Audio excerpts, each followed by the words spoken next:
మీ పిల్లలు చదువుకున్నది ఎగ్జామ్ హాల్లో రాయాలన్నా కాంపిటేటివ్ ఎగ్జామ్ క్రాక్ చేయాలన్నా మెమరీ ముఖ్యం. మెమరీ అనేది గిఫ్ట్ కాదు, రైట్ టెక్నిక్ అండ్ ప్రాక్టీస్ తో ఎవరైనా సాధించవచ్చు. Hi, welcome to iDream. తెర వెనుక కథల కార్యక్రమానికి స్వాగతం.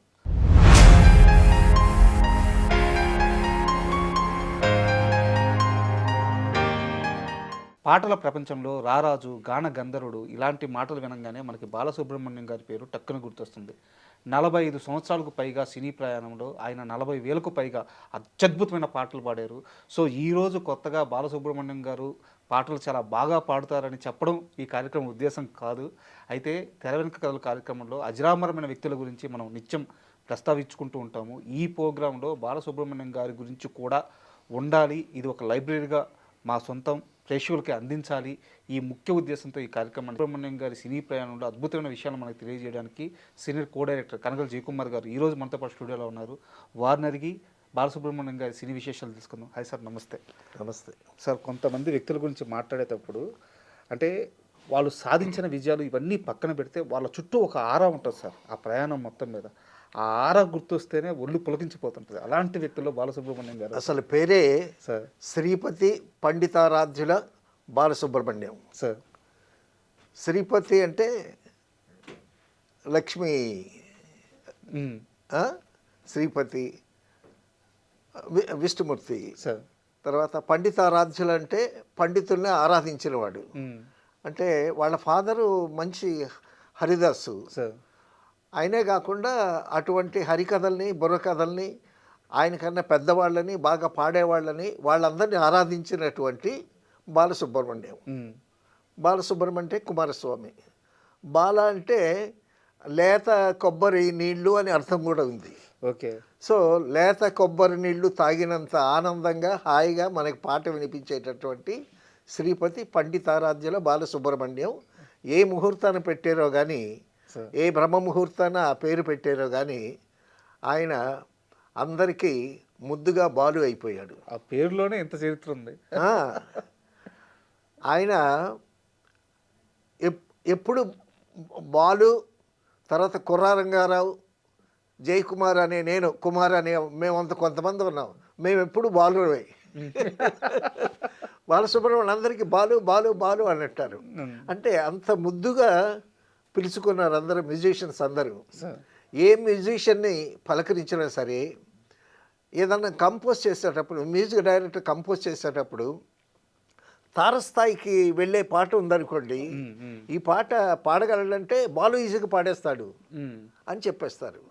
సో ఆ బాలు గురించి, ఆ బాలు గాత్రం గురించి అందరికీ బాగా తెలుసు. బాలు కూడా అందరికీ తెలుసు. అందరికి ముద్దొచ్చేటటువంటి బాలసుబ్రహ్మణ్యం. అది తారాస్థాయిలో మాత్రమే కాకుండా ఆ 3 లేయర్స్ ఉంటాయి. సా పా సా 3 రేంజ్ల్లో కూడా చాలా అద్భుతంగా ఆయన వాయిస్ పాడతాడు. అలా సెట్ అయినట్టు నాకు తెలిసి అంటే అన్నిట్లో ఆ 3 రేంజ్లో సెట్ అయినట్టు ఇంకెవరి వల్ల అట్లా ఘంటసాల గారు కూడా పాడారు. సార్ ఘంటసాల గారి ప్రస్తుతం వచ్చింది కాబట్టి ఘంటసాల గారు ఒక కచేరీ ఒప్పుకున్నారు. కచేరీ ఒప్పుకుంటే ఆయనకేమో గాత్రం బాగలేదు. గాత్రం బాగలేకపోతే బాలసుబ్రహ్మణ్యం రికార్డింగ్ నుంచి ఇంటికి వచ్చాడు. ఇంటికి వస్తే ఘంటసాల గారు బయట పెట్టుగోడ మీద కూర్చున్నారు. ఆ కార్ నెంబర్ అది చూసి, మాస్టర్ గారు ఏంటి మీరు ఇలా వచ్చారు అని అంటే, నీకోసం వచ్చాను బాబు, నేను ఒక కచేరీ ఒప్పుకున్నాను, నేను గొంతు బాగలేదు, నేను పాడలేను, కాబట్టి నువ్వు ఆ కచేరీకి వెళితే బాగుంటుందని నిన్ను అడగటానికి వచ్చాను అని అన్నాడు. ఏంటి మాస్టర్, కబురు పెడితే నేనే వచ్చేవాడు, ఇంత దూరం మీరు రావటం ఏంటి అంటే, లేదు బాబు 4 అడుగులు వేద్దామనే ఉద్దేశంతో వచ్చాను, కచేరీకి వెళ్తావానంటే తప్పకుండా వెళ్తానండి, వాళ్ళు 2,000 ఇస్తారు తీసుకో అని చెప్పి బాలసుబ్రహ్మణ్యాన్ని వెతుక్కుంటూ ఘంటసాల గారు ఒకసారి వచ్చినటువంటి పరిస్థితి. బాలుగారే చాలా విషయాల్లో చెప్పాడు. ఎలా సార్, ఆయన ఒక గురువులాగా భావిస్తారా బాలుగారు? డెఫినెట్గా సార్. అందుకేగా పాడుతా తీగ అనేటటువంటి క్యాప్షన్తో ఎంతమంది గాయకుల్ని తయారు చేశాడు. తర్వాత ఆయన ఎన్ని వేల పాటలు పాడాడు, ఎన్ని సినిమాల్లో పాడాడు అనేదానికన్నా ఆయన ఎంతమంది గాయకుల్ని, గాయని మన్నుల్ని తయారు చేశాడు. తర్వాత పాడుతా తీయగా కార్యక్రమంతో ఎంతోమంది గాయకులు వచ్చారు, ఎంతోమంది ఆడపిల్లలు కూడా బాగా పాడేవాళ్ళు వచ్చారు. వాళ్ళ తల్లిదండ్రులందరూ కూడా చాలా ఎన్లైట్ అయ్యి చాలా సంతోషపడి బాలసుబ్రహ్మణ్యం ప్రోగ్రామ్కి వచ్చి ఆ పిల్లల పాడే దాని మీద మరీ ఇంట్రెస్ట్ తీసుకొని వాళ్ళకి శాస్త్రీయ సంగీతం లేకపోతే శాస్త్రీయ సంగీతం నేర్పించి ఆ విధంగా బాలసుబ్రహ్మణ్యం గారు సంగీతానికి ఒక గొప్ప ప్రాచుర్యం తీసుకొచ్చాడు అని, ఒక చైతన్యం తీసుకొచ్చాడు 100% సార్, 100%. ఎందుకంటే ఆ పాడుతా తీగ అనే కార్యక్రమం మొత్తం తెలుగు వాళ్ళలో ఆ పేరెంట్స్, ముఖ్యంగా పేరెంట్స్లో ఒక చైతన్యం తీసుకొచ్చింది. అవును, పిల్లలకి సంగీతం నేర్పిస్తే అది ఏదో ఉపాధి కల్పిస్తుందనో డబ్బులు వస్తాయనో కాదు, ఒక క్రమశిక్షణ ఉంటుంది, అవును, లైఫ్ ఏందో తెలుసుద్ది అని చెప్పి తర్వాత కార్యక్రమం. ఆ పాట పాడేటప్పుడు ఆ డిసిప్లిన్ కానీ ఆ కాన్సన్ట్రేషన్ కానీ అవన్నీ కూడా తనకి తెలియకుండా పాట పాడే వాళ్ళకి అబ్బుతాయి. తర్వాత బాలసుబ్రహ్మణ్యం గారు ఇంతమంది గాయకుల్ని గాయని మనల్ని తయారు చేశాడు కదా, ఆయన మీద ఒక జోక్ ఉంది. ఆయనే చెప్తాడు ఏమని, మా ఇంట్లో నేను సింగరు, తర్వాత మా చెల్లెలు సింగరు, నా కొడుకు సింగరు, మా ఆవిడ సింగరు, మా ఇంట్లో కుట్టు మిషన్ కూడా సింగరే అని చెప్తాడు. అంటే సింగర్ కంపెనీ కుట్టు మిషన్ అన్నమాట. సో కుటుంబం అంతా సంగీతంతో నిండి ఉన్నటువంటిది. తర్వాత అండి బాలసుబ్రహ్మణ్యం గారు అంత గొప్ప గాయకుడు అవటానికి కారణం ఏంటంటే వాళ్ళ ఫాదర్ హరిదాస్ అవటం. హరికథ అనేటటువంటిది సకల కళల సమ్మేళనం. అది హరిదాసుకి పాట తెలియాలి, సంగీతం తెలియాలి, సాహిత్యం మీద పట్టుండాలి, పురాణ ఇతిహాసాలు చదువుకుని ఉండాలి, తర్వాత స్పాంటనిటీ ఉండాలి. గబుక్కున ఏదైనా టాపిక్ వచ్చిందనుకోండి, ఆ టాపిక్కి సంబంధించినటువంటి పూర్వకథ చెప్పాలి. తర్వాత ఎవరో అల్లరోళ్ళు ఉంటారు, అధికారి అంతా ఇంట్రెస్ట్ అయిన కుర్రోళ్ళు ఉంటారు. ఎన్టీ రామారావు నర్తనశాల చెప్పు అని అంటే చెప్పగలగాలి. సో అది సకల కళల సమాహారం, ఒక అవధానం లెక్కే అది కూడా. డెఫినెట్గా. తర్వాత స్పాంటనిటీ అంటే గుర్తొచ్చింది, పాడుతా తీగ కార్యక్రమంలో ఒక అమ్మాయి పాట పాడటానికి వచ్చింది. ఈ అమ్మాయి ఎంచుకున్న పాట 4 కళ్ళు రెండైనాయి అనే పాట. ఆహా, నీకు కూడా 4 కళ్ళు ఉన్నాయే అన్నాడు. అనేసరికి ఆ అమ్మాయి కళ్ళజోడు తీసింది, 2 అయినాయి అంది. నీకు కూడా 4 కళ్ళు ఉన్నాయి అని అంటే కళ్ళజోడు 2 అయినది. ఓ వాట్ ఈస్ స్పాంటనిటీ అంటే పిల్లలతో అలా సరదాగా వాళ్ళని ఆదరించడం, తర్వాత పేరెంట్స్ అమ్మ మీ ఫాదర్ మదర్ వచ్చారని అంటాం, వాళ్ళని పలకరించటం. సో బాలసుబ్రహ్మణ్యం ఆ పేరెంట్స్ని పలకరిస్తే వాళ్ళు ఉబ్బి తబ్బిబ్బైపోవడం. ఆయన దైవ స్వరూపం చాలా మందికి, కొన్ని కోట్ల మందికి. తర్వాత అండి పాటలు చాలామంది పాడారు, కానీ ఆ పాటలో సాహిత్యంలో ఉండేటటువంటి విలువల్ని చెప్పటం, ఆ పాటలో ఉండేటటువంటి గమకాలు, ఆ సంగతులు అవి చెప్పటం. ఎక్కడన్నా చిన్న పొరపాటు జరిగితే ఏది మళ్ళా ఆ లైన్ పాడు అని అంటాం. ఆ రెండోసారి ఎందుకు పాడిస్తున్నాడో వీళ్ళు తెలుసుకుని కరెక్ట్గా పాడటం. ఇందాక ఇలా పాడుంటే ఇంకా బాగుండేది అని అంటాడు. తర్వాత ఎవరన్నా చక్కగా పాడితే ఏడుస్తాడు, తాదాత్మ్యం చెందుతాడు, అలాగ శూన్యంలోకి చూస్తూ ఉంటాడు. పాట అయిపోయిన తర్వాత నిబ్బరించుకొని దాన్ని ఎక్స్ప్లెయిన్ చేస్తాడు. ఆ పాట భావం కానీ గొప్పగా ఉంటే, ఆహా సుందరయ్య ఎక్కడున్నావయ్యా, వి మిస్ యూ అయ్యా అని చాలా సందర్భాల్లో ఆయన గారిని గుర్తు తెచ్చుకొని ఎన్నిసార్లు బాధపడ్డారు. అవును. తర్వాత అండి బిజా గార్డెన్స్లో డీలక్స్ థియేటర్ దగ్గర మేము ఉన్నాం. నేను ఆత్రేయ గారి చేత పాట రాయించుకోవటానికి వెళ్ళి ఆయన దగ్గర కూర్చున్నాను. ఇంతలోకి బాలసుబ్రహ్మణ్యం గారు కారు దిగారు. కారు దిగితే డైరెక్ట్గా థియేటర్లోకి వెళ్లకుండా ఆత్రేయ గారి దగ్గరికి వచ్చి, గురువుగారు నమస్కారం, బాగున్నారా అని అన్నాడు. బాగుండటం రా, ఏం బాగుండటం, లేచి నిలబడ్డాడు. ఏంటండి అన్నాడు. నేను కవిని కాదా, నేను రాయట్లేదా, నా పాటలు నువ్వు ఇంతకుముందు పాడలేదా అని దులిపేశాడు ఆయన గట్టిగా సరదాగా. అంటే అప్పటికి ఆత్రేయ గారు ఏం తక్కువ వాడు కదా, అద్భుతమైన శకం వెలిగించాడు. సో వేటూరు సుందరమూర్తి గారు వచ్చిన తర్వాత కొన్ని పాటలు జనరల్గా తగ్గుతాయి. ఇప్పుడు కొత్త ఉంటుంది కదా, కొత్త నీరు, కొత్త పాత నీరు, నీరు, అది పాత కామన్ నీరు, గా ఇది ఎప్పుడు- కామన్ ఏ కదా. ఫీల్డ్ అయినా ఎప్పుడైనా ఉండేది అది. అన్న తర్వాత బాలసుబ్రహ్మణ్యం గారు ప్రొడ్యూసర్ డైరెక్టర్తో చెప్పి పాట రాయించారు. అదే నేనొక ప్రేమ పిపాసిని, అబ్బో. నీవొక ఆశ్రమ వాసివి, నా దాహం తీరనిది, నీ హృదయం కదలనిది.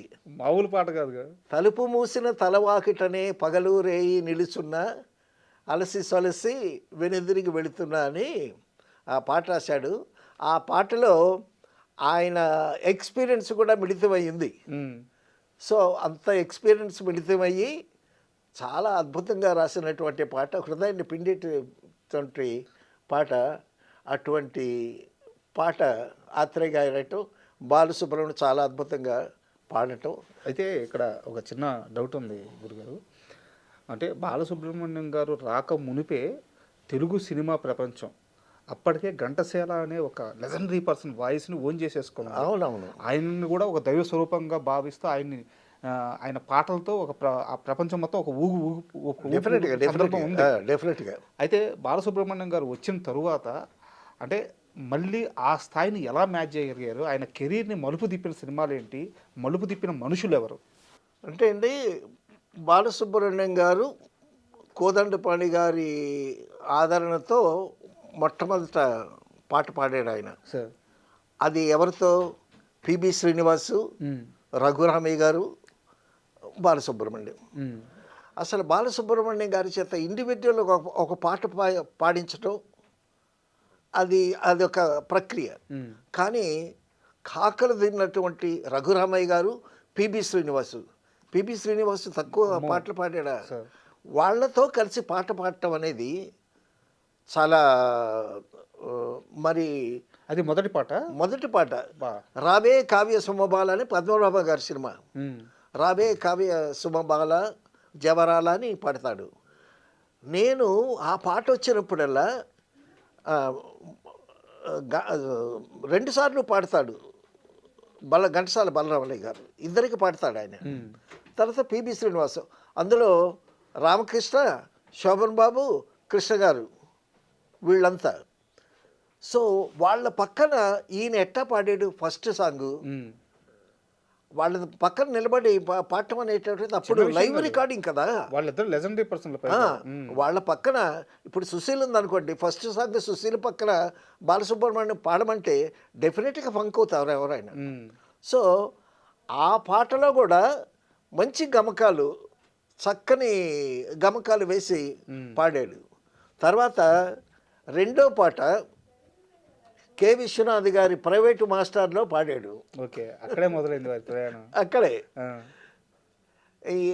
ఆ పాట ఏంటంటే, పాడుకో పాడుకో పాడుతూ చదువుకో, ఆదిలో మన విద్యలయబద్ధమే, వేదాలు 4 సంగీతమే, పాఠాలు పాటగా వల్లించితే, వినోదం వికాసం విరాజిల్లులే, పాడుకో అనే పాట.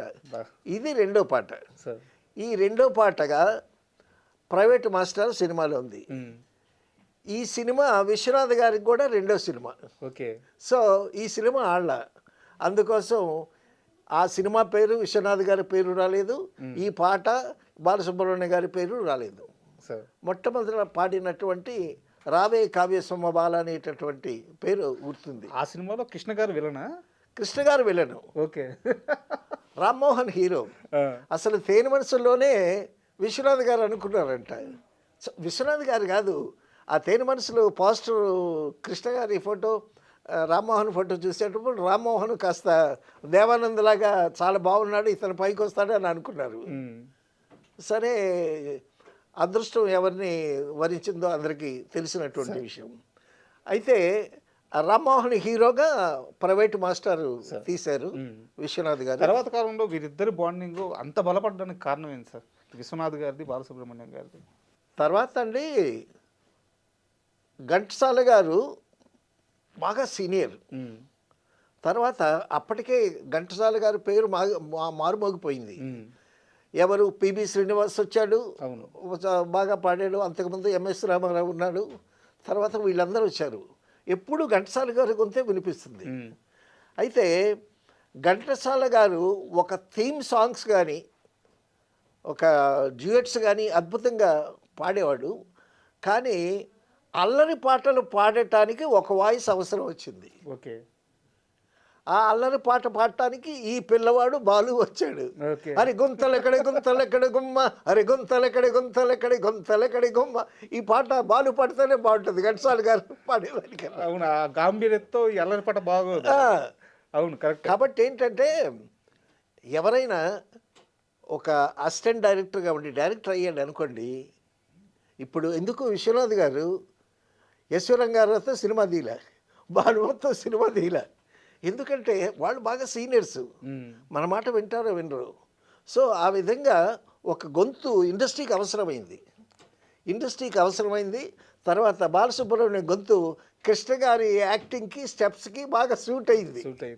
సూట్ అవ్వటంతో ఇక కృష్ణ గారు ఏమో బాలు చేత పాడించమని అని అన్నారు. మొదట ఎంకరేజ్ చేసిన హీరో కృష్ణ గారు. తర్వాత చాలా చాలా సినిమాలు వచ్చాయి. అసలు ఆయన రావే కావ్య సంవాద అది హిట్ అయింది ఆ సాంగు. తర్వాత ఏ దివిలో విరిసిన పారిజాతమం అదొకటి అద్భుతంగా హిట్ అయింది. తర్వాత చెల్లెలి కాపురంలో క్లైమాక్స్లో పాట ఆడవే మయూరి నటనమాడవే మయూరి అని, అదొక చరిత్ర. సో ఈ పాట హిట్ అవటంతో ఇది ఘంటసాల గారి చేత పాడిద్దాం అనుకున్నారు. ఘంటసాల గారు అప్పుడు అమెరికాలో కచేరీలో ఉండటం వల్ల విశ్వనాథ్ గారు ఇనిషియేటివ్ తీసుకుని బాలు అయితే పాడతాడు, బాలు చేత పాడిద్దామని కేవి మహాదేవన్ గారు కూడా సపోర్ట్ చేశారు.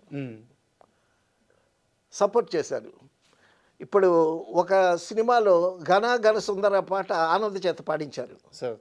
పాడించిన ఘంటసాల గారు వచ్చిన తర్వాత రీమిక్స్ చేశారు. అయితే ఘంటసాల గారు ఎలా పాడతారో దాన్ని మరిపించేటట్టుగా అంత రేంజ్లో అంత అద్భుతంగా పాడాడు ఆ పాట.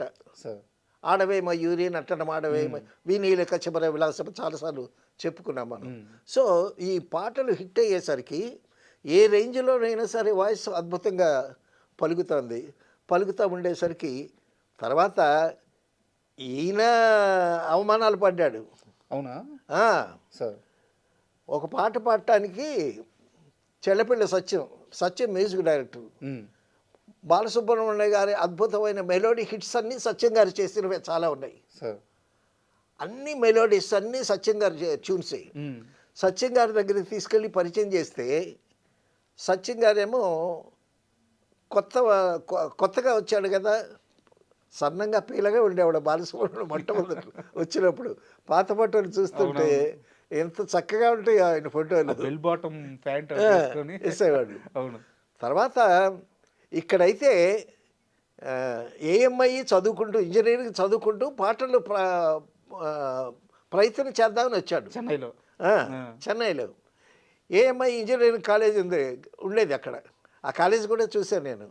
సో మిగతా టైంలో వచ్చి ఎక్కడ కోదండపాండి దగ్గర అసిస్టెంట్గా చేరాడు ముందు. ఇప్పుడు మ్యూజిక్ డైరెక్టర్స్ పాడతారు, వాళ్ళు కూడా పాడతారు.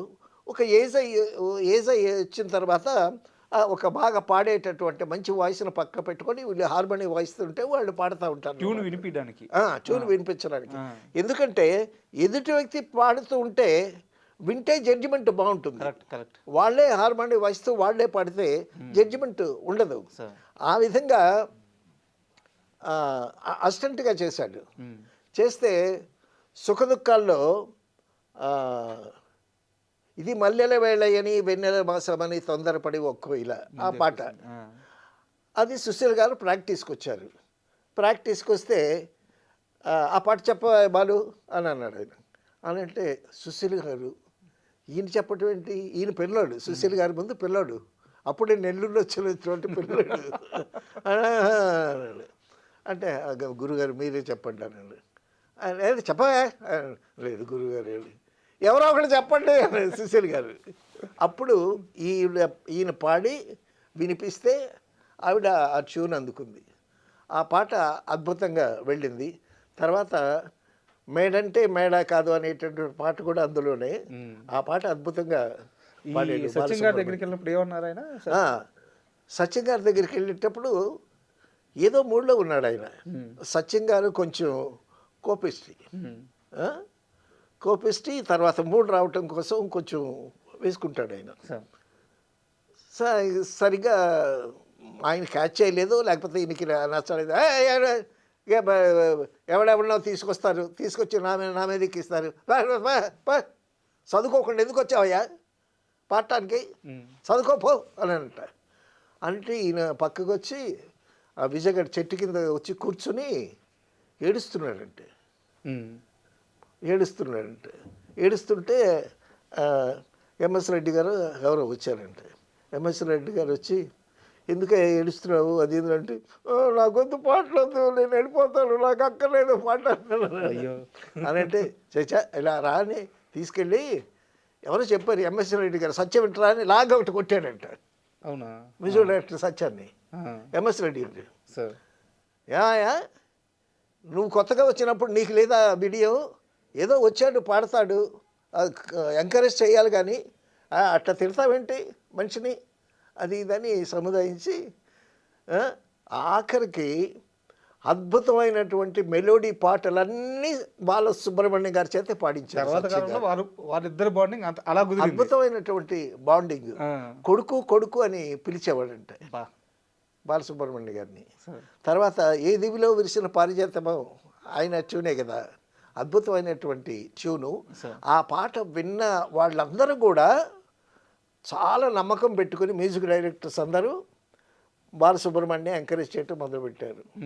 తర్వాత బాలసుబ్రహ్మణ్యం గారు రికార్డింగ్కి వచ్చేటప్పుడు సౌండ్ ఇంజనీర్ రూమ్కి రాగానే విష్ చేస్తాం కదా, వస్తూనే రెండు చేతులు నమస్కారం నమస్కారం నమస్కారం నమస్కారం అని చెప్పి సర్వన వాయిస్ రూమ్లోకి దూరిపోతాడు, అందరినీ విష్ చేసి. అదొక చాలా గొప్ప గుణం. తర్వాత అండి బాలసుబ్రహ్మణ్యం గారిలో ఉన్న విషయం ఏంటంటే, నాకు తెలిసి కాంట్రవర్సీ జోలికి వెళ్ళడండి ఆయన. ఎప్పుడు కాంట్రవర్సీ జోలికి వెళ్ళడు. రామకృష్ణ వచ్చిన తర్వాత బాలసుబ్రహ్మణ్యం గారికి పాటలు తగ్గాయి. తర్వాత జి ఆనంద్ వచ్చిన తర్వాత ఆ వాయిస్ విని, జి ఆనంద్ టోన్లో గమ్మత్తైన మెటాలిక్ వాయిస్, గమ్మత్తైన జీర కూడా ఉంది ఆనంద్ టోన్లో. అప్పుడు కూడా బాలసుబ్రహ్మణ్యం డెఫినెట్గా కాంపిటీటర్ వచ్చేసరికి ఆలోచిస్తారు కదా. అవును. తర్వాత హైదరాబాద్ నుంచి ఒక గాయకుడు వచ్చాడు, అప్పుడు కూడా ఆయన వాయిస్ కూడా చాలా గమ్మత్తుగా ఉంది.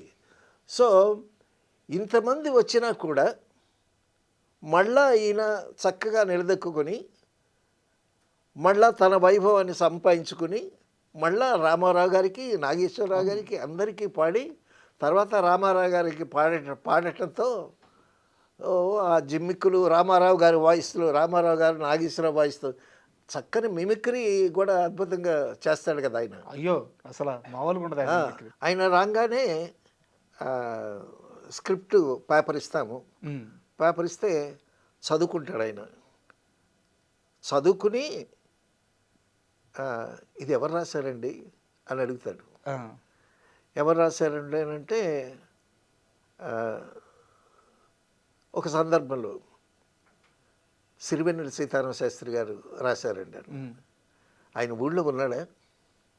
ఉన్నారండి, ఒకసారి పిలిపించండి అని ఆయన్ని పిలిచిన తర్వాత ఎంత అద్భుతంగా రాశారండి అని ఆ సాహిత్యాన్ని తను ఆస్వాదించడం అంటామే, అలాగా లిరిసిస్ట్తో తన మైత్రిని కూడా చాలా చక్కగా. ఆయన గమ్మత్ ఏంటంటే సార్, వేటూరి గారితో ఎంతటి అనుబంధాన్ని ఏర్పరచుకున్నారో సిరివెన్నెల గారితో కూడా అంతటి అనుబంధాన్ని ఏర్పరచుకున్నాడు. ఇద్దరిని అసలు ఆయన ఎలా చూస్తారంటే సరస్వతి పుత్రుడు అని చెప్తారు. అవునవును.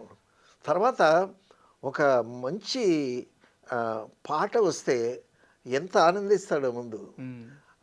మ్యూజిక్ అసిస్టెంట్ మ్యూజిక్ డైరెక్టర్ ఉంటాడు కదా, వచ్చి వెంటనే హార్మోని పట్టుకొని కూర్చుంటాడు.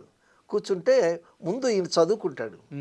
చదువుకున్న తర్వాత ఆ రాగము ఆ మీటరు అనుకున్న తర్వాత ప్రాక్టీస్. అయితే మీరు ఇందాక ఒక మాట అన్నారు సార్, రామకృష్ణ వచ్చిన తర్వాత పాటలు తగ్గినాయి అన్నారు. అది వాస్తవం కూడా. అయితే వాస్తవమే. దాని వెనకాల ఒక నేపథ్యం ఉంది. కృష్ణ గారితో ఏర్పడ్డ గ్యాప్ వల్ల రామకృష్ణని బాగా ఎంకరేజ్ చేశారు. బాలసుబ్రహ్మణ్యం గారికి పాటలు ఆ కాలంలో తగ్గడానికి అదే ప్రధానమైన కారణం అంటారు. దీనిలో నిజమెంత? కృష్ణ గారితో విభేదం రావటం వల్ల రాజా సీతారామనే ఎంకరేజ్ చేశారు. ఓకే. కృష్ణ గారు బాలసుబ్రహ్మణ్యం గారితో చిన్న విభేదం వచ్చిన తర్వాత రాజా సీతారాం చేత పాడించారు. రాజా సీతారాం చేత పాడాడు, అతను కూడా బాగానే పాడాడు, కానీ జనానికి ఎక్కలేదు. తర్వాత ఒకానొక సందర్భంలో మళ్ళా బాలసుబ్రహ్మణ్యాన్ని రమ్మని పిలిచాడు ఆయన. ఈయన కూడా వెళ్ళి పాడాడు. తర్వాత కంటిన్యూ అయ్యింది.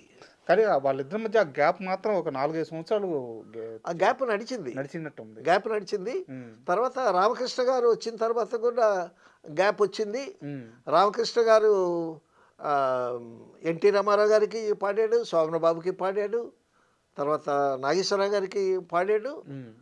సో ఇంతమంది గాయకులు వచ్చిన తర్వాత కూడా రామకృష్ణ వచ్చిన తర్వాత ఇతనికి పెద్ద దెబ్బ తగిలినట్టే. సో ఇన్ని దెబ్బలు తగిలి ఇంతమంది గాయకులు వచ్చినా కూడా మళ్ళా తను నిలదొక్కుని మళ్ళా పూర్వవైభవాన్ని తెచ్చుకుని మళ్ళా అందరితో మళ్ళా కలిసిపోయి ఒక స్టేజ్కి రావటం అనేటటువంటిది అతనిది సంయమనం అంటామే. ఆ ఓర్పు, ఆ నేర్పు, తర్వాత అందరితో చాలా చక్కగా ఉంటాడు. సో అలాగా మళ్ళా ఆ పూర్వవైభవం తెచ్చుకుని శంకరాభరణంలో తన విశ్వరూపం చూపించాడు. అబ్బా, మామూలు విశ్వరూపం చూపిస్తే ఇక బాలసుబ్రహ్మణ్యం ప్రపంచం మొత్తం తెలుగువాడు అనేటటువంటి వాడు ఎక్కడున్నాడో శంకరాభరణం అని అన్నారు. ఆ శంకరాభరణంతో ఎంత పేరు వచ్చిందో అమెరికాలో కూడా ప్రతి ఎన్ఆర్ఐ ఇంట్లో శంకరాభరణం పాట వినిపించేదంట. అంత పాపులర్ అయిపోయి శంకరాభరణం సినిమా కానీ శంకరాభరణం పాటలు కానీ. తర్వాత మీరు గమనించారో లేదో, రామారావు గారికి పాడాడు, నాగేశ్వరరావు గారికి పాడాడు, శోభన బాబుకి పాడాడు, చిరంజీవికి అద్భుతంగా పాడాడు. అల్లరి పాటలు, చిలిపి పాటలు, స్పీడ్, ఎన్ని రకరకాల పాటలు పాడాడు. ఆ పాట పాడుతూ ఉండేటప్పుడు తను ఇచ్చేటటువంటి ఎక్స్ప్రెషన్స్ కూడా అద్భుతమైనటువంటి ఎక్స్ప్రెషన్స్ అండి. అది గొప్ప విషయం. పాట పాడతారు, బట్ ఆ పాటలో ఒక ఎక్స్ప్రెషన్ ఉంటుంది. ఆ ఎక్స్ప్రెషన్ మాత్రం అద్భుతంగా ఇస్తాడు. రామారావు గారితో పాడేటప్పుడే ఓలమ్మి తిమ్మిరెక్కింద ఆ విసురు, ఆ విరుపు, అవన్నీ నాగేశ్వరరావు గారు ఎలా మాట్లాడతారో అది పట్టుకుంటాడు. ప్రతి హీరోకి ఆ టచ్ ఇస్తాడు ఆయన. అవును. సో ఆ విధంగా ఎవరి నటన ఎలా ఉంటుంది, ఎవరి డైలాగ్ ఎలా ఉంటుంది, ఎవరి యాక్షన్ ఎట్లా ఉంటుంది, ఆ యాక్షన్కి తగ్గట్టు తన పాటని ఆ పద్ధతిలో పాడి జనరంజకం చేశాడు. సో ఆ విధంగా ఎన్ని పాటలని బాలసుబ్రహ్మణ్యం గారి పాటలు ఎంతని చెప్పాలి. ఇంకా 40,000కు పైగా పాటలు. నంబర్ పక్కన పెట్టండి, ఎన్ని రకాల పాటలు. వేటూరి సుందరరామూర్తి గారు ఎన్ని రకాలైనటువంటి సాహిత్య ప్రక్రియలు చేశాడో అన్ని ప్రక్రియలు చేశాడు బాలసుబ్రహ్మణ్యం గారు. తర్వాత అండి చాలా గొప్ప కాంప్లిమెంట్ ఏంటంటే బాలమురళీ కృష్ణ గారు బాలు గురించి చెప్పినటువంటి మాట, బాలు నాలాగా పాడగలడు, కానీ నేను బాలులాగా అన్ని రకాల పాటలు పాడలేను అన్నాడు ఆయన. చెప్పింది ఎవరు? బాలమురళీ కృష్ణ గారి వ్యక్తి. అంతకన్నా కాంప్లిమెంట్ అది నిజం కూడా. ఇప్పుడు శంకరాభరణంలో కృతులు, కీర్తనలు, సంగీతం అంతా పాడాడు కదా. అలాగే యూరెక్క సక్క మెక్క అని పాడాడు. అలాగే విషాదమైనటువంటి పాటలు పాడాడు. సో తన తర్వాత కమల్ హాసన్కి ఎటువంటి అద్భుతమైనటువంటి పాటలు పాడాడు. కమల్ హాసన్కి ఆ ఆర్టిస్ట్ ఎవరు, ఆ సందర్భం ఏమిటి, దాన్ని తెలుసుకుని తన గొంతును ఆ విధంగా మలుచుకుంటాడు. తర్వాత శంకరాభరణం బాలసుబ్రహ్మణ్యం గారికి అల్టిమేట్. సార్. అయితే ఈయనకి ఘంటసాల గారు ఒక శకం, ఘంటసాల గారు పాడినన్నాడు పాడారు.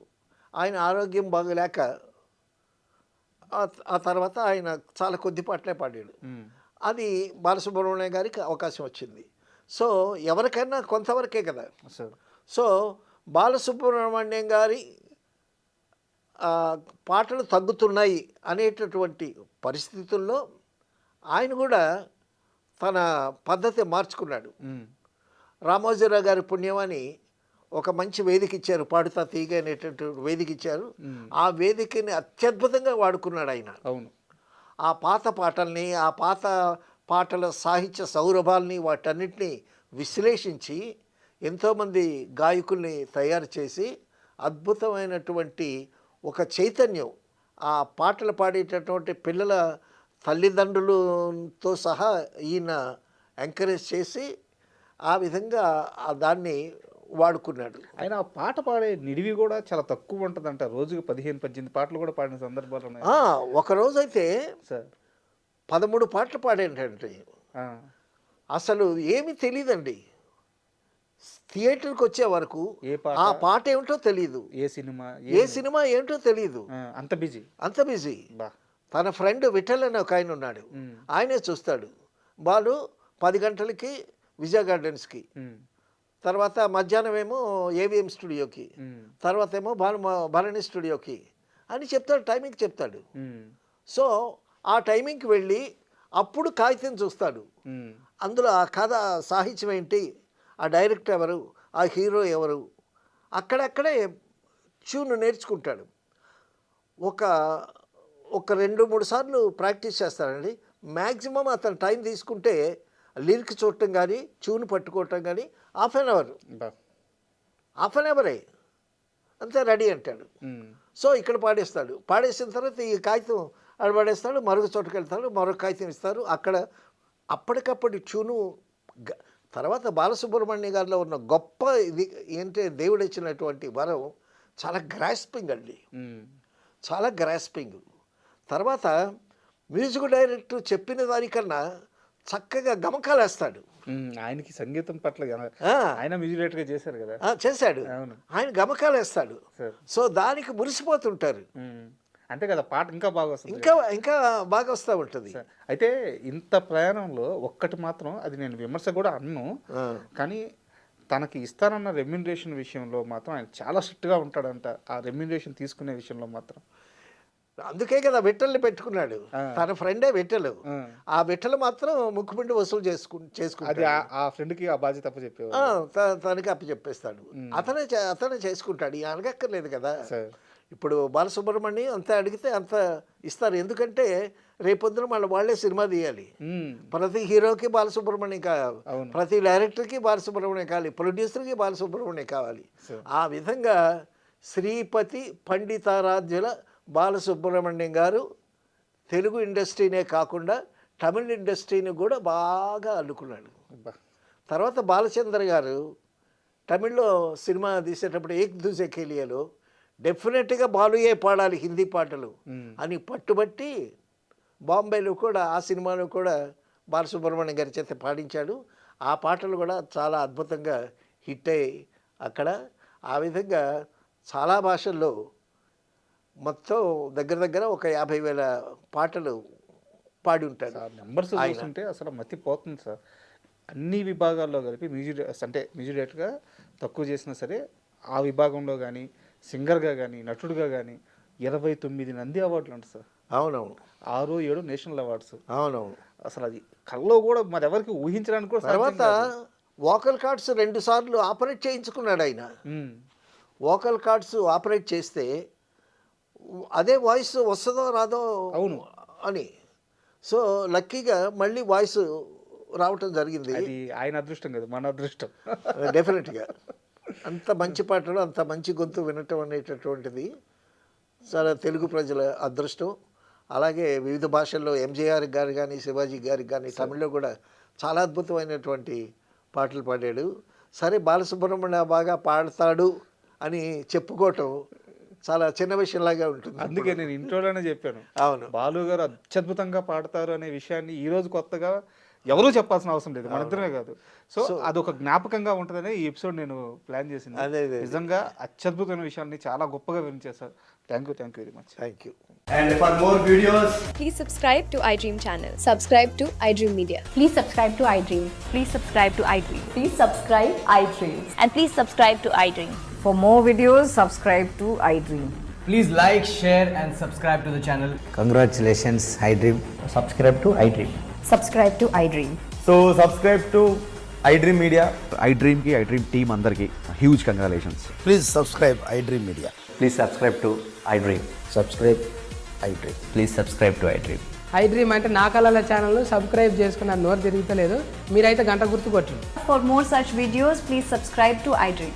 Subscribe to iDream. Please subscribe to iDream. Please subscribe iDream Media. Please do subscribe to iDream. Please subscribe to iDream Media. For best entertainment and information, please subscribe iDream. And don't forget to subscribe to iDream.